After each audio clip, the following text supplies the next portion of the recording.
Hi, எல்லாருக்கும் வணக்கம். நிறைய பேர்த்துனால கடைபிடிக்க முடியாத ஒரு மிக முக்கியமான விஷயம்னா time management, time keep up பண்றது. இந்த விஷயத்த நிறைய பேர்த்துனால மேனேஜ் பண்ண முடியாம இன்னைக்கும் மிகப்பெரிய டிஃபிகல்ட்டிஸை சந்திச்சுக்கிட்டு இருக்காங்க. ஏன் வாழ்க்கையில மிக முக்கியமான ஒரு இடத்தை அடைய முடியல அப்படின்றதுக்கு அந்த டைம் மேனேஜ்மெண்ட் அப்படின்ற விஷயமே ஒரு பெரிய சேலஞ்சிங்கா இருக்கு.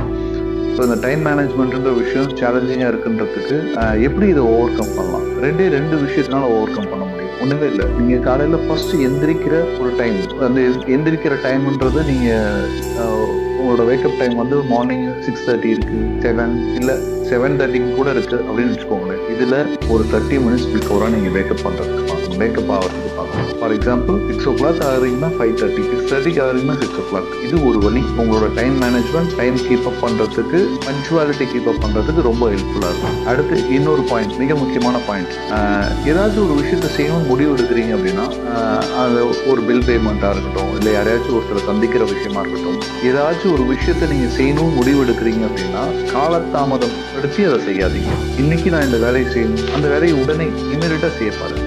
ஃபார் எக்ஸாம்பிள் ஒருத்தரோட மீட்டிங் இருக்கு, அந்த மீட்டிங்கோடைய விஷயத்தை இன்னைக்கு அட்டன் பண்ணாலும் பண்ணலாம், நாளைக்கு அட்டன் பண்ணாலும் பண்ணலாம் அப்படின்ற ஒரு ஆப்ஷன் இருக்குன்னு மேக் இட் டுடே இட்செல்ஃப். இதுதான் உங்களோட டைம் மேனேஜ்மெண்ட்டை கீப் அப் பண்ணுறதுக்கு மிக முக்கியமான இந்த 2 வழியை மட்டும் செஞ்சீங்கன்னா போதும். சஃபிஷியன்ட் எனஃப் டைம் உங்ககிட்ட நிறையா இருக்கும். அந்த டைமை எங்கே கொண்டு போய் இன்வெஸ்ட் பண்ணலாம் அப்படின்ற ஆலோசனையை என்னுடைய நெக்ஸ்ட் வீடியோவில் உங்களுக்கு அப்டேட் பண்ணுறேன்.